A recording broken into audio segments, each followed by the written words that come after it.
Hoje, você vai se surpreender com 3 histórias que marcam o início do ministério de Jesus. Momentos que revelam seu poder, sua autoridade e o amor do Pai. Histórias de fé, de transformação e de revelação, onde cada gesto de Jesus mostra que o reino de Deus já havia começado. Você já imaginou estar presente no momento em que o primeiro milagre público de Jesus aconteceu?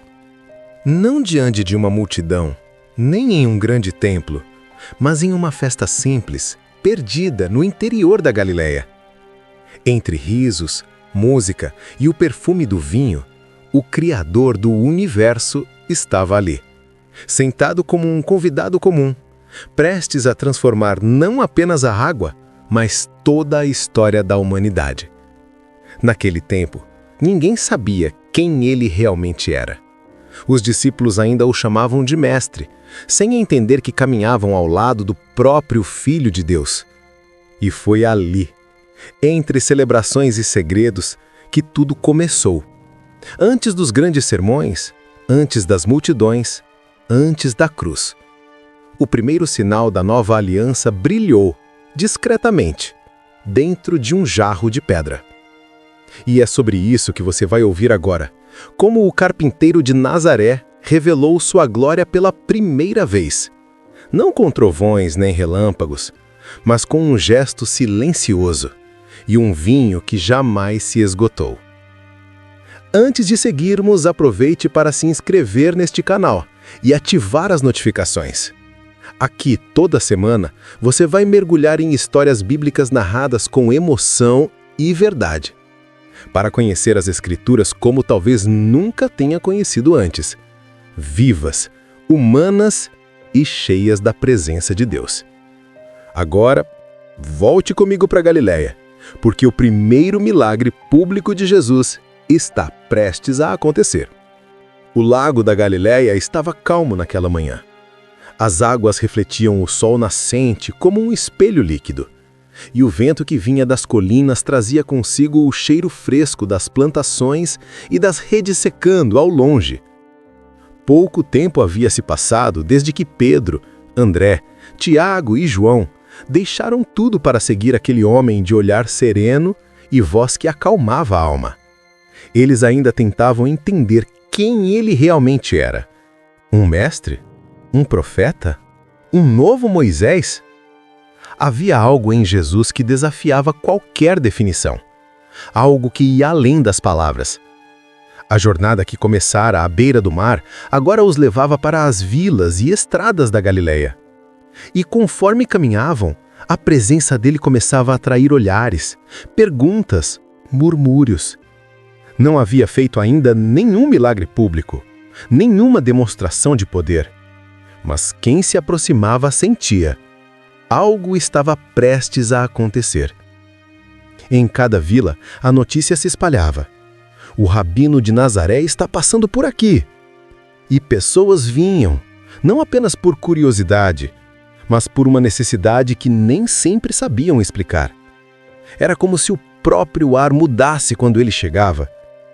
Os discípulos ainda eram poucos, homens simples, carregando dúvidas e expectativas.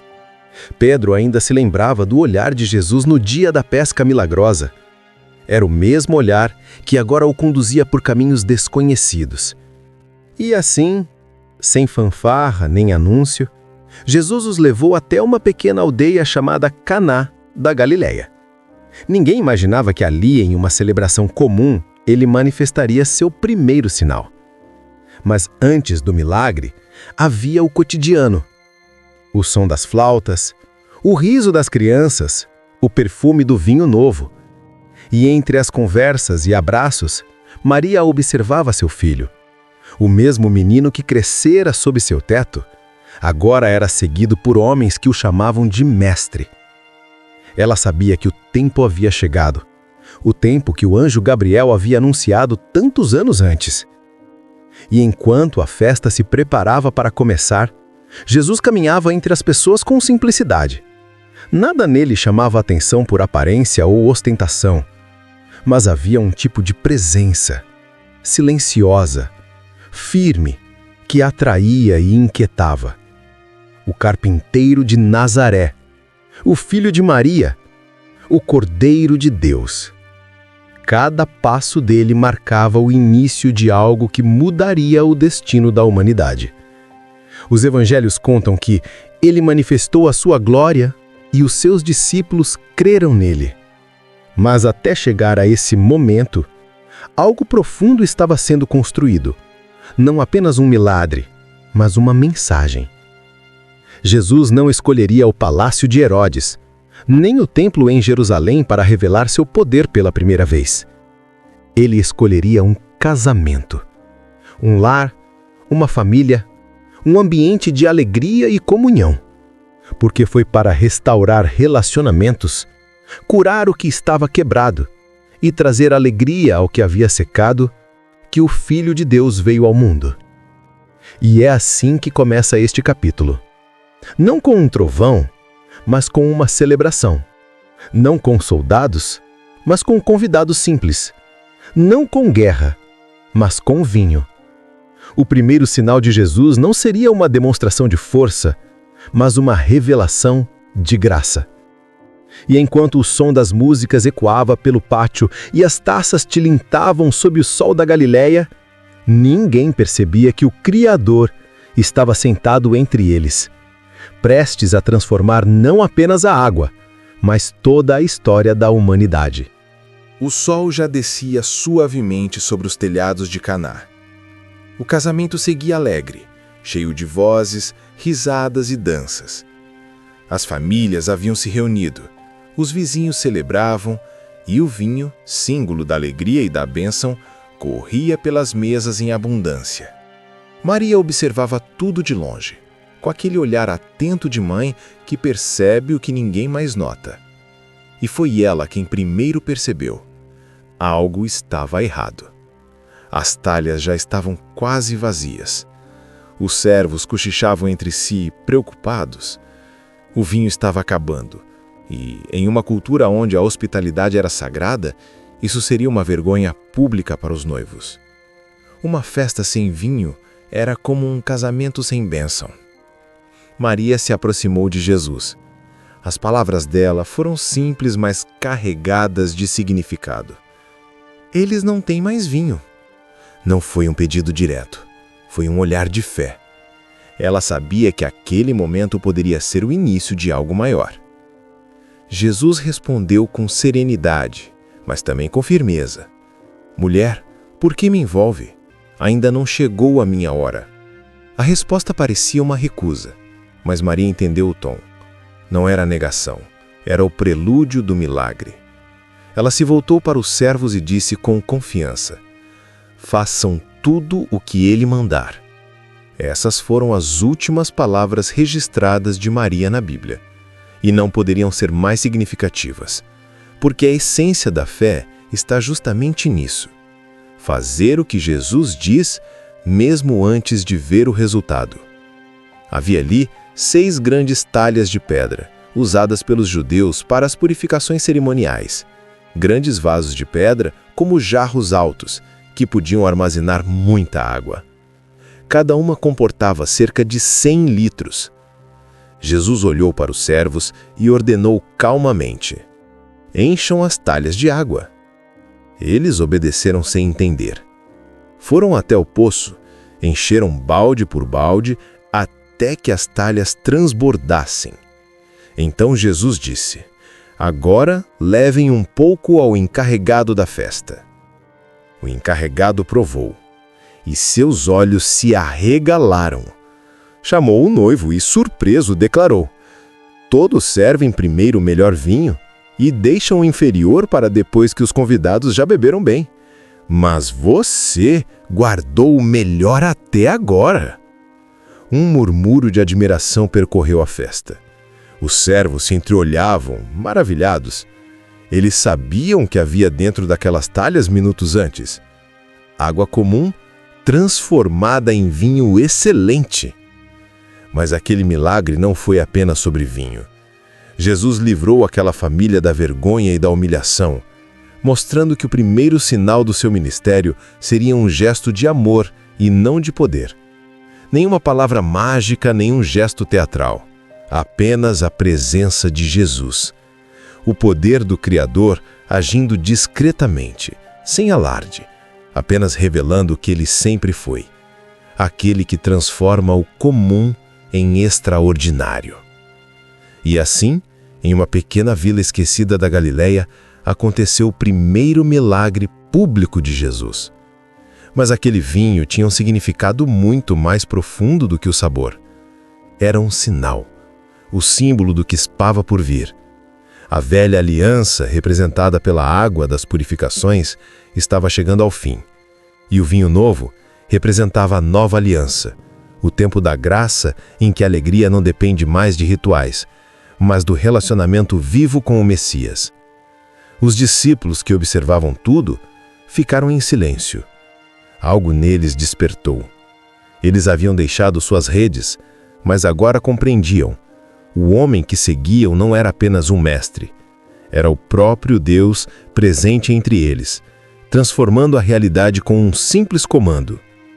E assim, discretamente, Jesus revelou publicamente sua glória pela primeira vez. Enquanto o povo brindava, sem entender o que havia acontecido, os céus testemunhavam o início de uma nova história. Um novo vinho havia sido servido ao mundo, e o reino de Deus começava a se derramar gota a gota sobre a humanidade. Poucos dias depois das bodas, Jesus e seus discípulos partiram de Caná e desceram até Cafarnaum, às margens do mar da Galileia. Ali ficaram por pouco tempo e logo seguiram viagem para Jerusalém, pois se aproximava a festa da Páscoa, o momento mais sagrado do calendário judaico. As estradas estavam cheias. Famílias inteiras viajavam levando cordeiros para o sacrifício. O ar se enchia de cantos, risadas e poeira. Mas quando Jerusalém surgiu diante deles, com o templo se destacando no alto, o coração de Jesus se apertou. Aquela deveria ser a casa de oração do povo de Deus, mas o que ele viu lá dentro era bem diferente. Nos pátios do templo, o som de orações se misturava ao barulho de moedas, gritos de vendedores e o balido dos animais. Homens negociavam cordeiros e pombas, cobrando preços abusivos. Cambistas trocavam moedas estrangeiras por moedas do templo, sempre com lucro em cima. E o que antes era sagrado havia se tornado comércio. Jesus caminhava devagar entre as barracas. Seus olhos viam tudo. Os vendedores apressados, os peregrinos enganados, os sacerdotes indiferentes. E um fogo começou a crescer dentro dele. O mesmo zelo que moveu os profetas do passado agora queimava no Filho de Deus. Sem dizer uma palavra, ele se abaixou, pegou algumas cordas que estavam jogadas pelo chão e fez delas um chicote. Então, em um gesto repentino, começou a expulsar os vendedores do pátio. As mesas se viravam, as moedas caíam rolando pelas pedras, os animais corriam assustados. E no meio da confusão, sua voz ecoou firme, cheia de autoridade. Tirem tudo daqui, parem de fazer da casa do meu pai um mercado. As pessoas ficaram paralisadas. Ninguém ousou reagir. A presença dele era irresistível, não de fúria humana, mas de justiça divina. Era como se o próprio templo reconhecesse a voz do seu verdadeiro Senhor. Alguns líderes religiosos se aproximaram, tentando conter a situação. Com que autoridade você faz isso? Que sinal nos mostra para provar quem é? Jesus respondeu de forma misteriosa, olhando direto nos olhos deles. Destruam este templo e eu o levantarei em 3 dias. Eles zombaram. 3 dias? Este templo levou 46 anos para ser construído. Mas ele falava de outro templo, o seu próprio corpo, o verdadeiro lugar onde Deus habitaria entre os homens. Os discípulos ficaram em silêncio. Naquele momento, talvez não tivessem compreendido tudo, mas a cena ficou gravada em seus corações. Somente após a ressurreição de Jesus, eles lembrariam dessas palavras e entenderiam. Enquanto os vendedores recolhiam suas moedas espalhadas pelo chão, Jesus olhou ao redor. O pátio estava em silêncio. O som dos animais havia cessado e, pela primeira vez em muito tempo, aquele lugar respirava novamente reverência. O filho do carpinteiro, sem exército, sem coroa e sem cargos religiosos, havia feito o que nenhum sacerdote teve coragem de fazer: restaurar o respeito pela presença de Deus. E é assim que o Evangelho mostra o equilíbrio perfeito de Cristo. Ele transforma a água em vinho, mostrando sua graça, e purifica o templo, mostrando sua santidade. Amor e justiça, lado a lado, na mesma pessoa. Naquele dia, muitos passaram a olhar para Jesus com curiosidade, outros com medo e alguns com ódio. Mas o povo simples, esse, o admirava, porque sabiam, no fundo, que a voz dele não vinha da terra. A cidade ainda comentava o que havia acontecido no templo. Alguns diziam que Jesus era um profeta como Elias. Outros o chamavam de rebelde, alguém perigoso demais para ser ignorado. Mas havia também aqueles que viam algo diferente nele, uma autoridade que não vinha de cargos, mas do próprio céu. Entre esses estava Nicodemos, um fariseu respeitado, membro do Sinédrio, estudioso da lei e mestre em Israel. Ele conhecia as Escrituras como poucos, mas dentro de si havia um vazio. Aquela cena no templo, as palavras de Jesus e até os sinais que começavam a circular pelos rumores do povo, tudo isso o intrigava profundamente. Numa certa noite, Nicodemos decidiu procurá-lo. Talvez por medo de ser visto, talvez porque o silêncio da madrugada permitia conversar sem interrupções. As ruas de Jerusalém estavam vazias quando ele caminhou em direção à casa onde Jesus estava hospedado. Bateu à porta, e Jesus o recebeu com tranquilidade, como quem já o esperava. Nicodemos foi direto. Rabi, sabemos que és um mestre vindo da parte de Deus, pois ninguém pode realizar os sinais que estás fazendo se Deus não estiver com ele. Jesus o olhou com ternura, mas respondeu de forma que o desconcertou. Digo a verdade. Ninguém pode ver o reino de Deus se não nascer de novo. Nicodemos franziu a testa, confuso. Como alguém pode nascer sendo velho? Pode voltar ao ventre da mãe e nascer outra vez? Jesus explicou com paciência. O que nasce da carne é carne, mas o que nasce do espírito é espírito. Não se espante pelo que eu disse. É preciso nascer de novo. O vento sopra onde quer. Você ouve o som, mas não sabe de onde vem nem para onde vai. Assim acontece com todos os nascidos do Espírito. O mestre da lei ficou em silêncio. Toda a sua formação, todo o seu conhecimento religioso parecia pequeno diante daquelas palavras. Ele percebia que Jesus não falava de regras, mas de vida. Uma vida que vem de dentro, que transforma o coração e não apenas o comportamento. Como pode ser isso? Perguntou Nicodemos com a voz embargada. Jesus respondeu com firmeza, mas sem dureza. Você é mestre em Israel e não entende essas coisas? Assim como Moisés levantou a serpente no deserto, assim também é necessário que o Filho do Homem seja levantado, para que todo que nele crer tenha a vida eterna. E então, das palavras de Jesus naquela noite, nasceu uma das declarações mais conhecidas e poderosas de toda a Bíblia. Porque Deus amou o mundo de tal maneira que deu seu Filho único, para que todo que nele crer não pereça, mas tenha a vida eterna. Nicodemos saiu dali diferente. Não tinha todas as respostas, mas algo havia mudado em seu interior. Aquela conversa ficou ecoando em sua mente como um chamado que ele não poderia mais ignorar. Mais tarde, ele apareceria novamente, discretamente defendendo Jesus diante do Sinédrio e depois ajudando a preparar seu corpo para o sepultamento. O homem que foi procurar respostas à noite acabou encontrando a luz do mundo. E essa é a beleza do encontro com Cristo. Ele não apenas responde perguntas, ele desperta o coração para uma nova vida. Uma vida que começa não quando entendemos tudo, mas quando finalmente nascemos de novo. Aquela noite em Jerusalém terminou em silêncio. Nicodemos saiu pensativo, com o coração agitado e os olhos marejados. Pela primeira vez, ele não era apenas um mestre que estudava a lei. Era um homem tocado pela graça. E enquanto o vento soprava sobre os telhados da cidade, Jesus se preparava para seguir em frente, porque a mensagem do reino estava apenas começando. Mas o que aconteceria quando a fé de outros fosse testada? Quando um profeta fiel fosse preso injustamente? E quando uma mulher esquecida em plena Samaria encontrasse o Messias junto a um poço? Você vai descobrir isso no próximo episódio. Agora, me diga, entre esses 3 momentos, o vinho novo em Caná, a purificação do templo e a conversa com Nicodemos, Qual deles você achou mais maravilhoso? Deixe sua resposta nos comentários, eu leio cada um com carinho. E se essa história falou ao seu coração, inscreva-se no canal, curta este vídeo e compartilhe com alguém que precisa se lembrar de que Jesus ainda transforma, purifica, revela, alcança e cura. Novos episódios são publicados toda semana para que você continue mergulhando nas histórias da Bíblia e conheça cada vez mais o amor de Deus. E antes de encerrarmos, quero orar por você. Senhor, abençoa quem está ouvindo agora. Abençoa sua casa, sua família e cada passo do seu caminho. Que a tua presença enche este lar de paz, esperança e fé.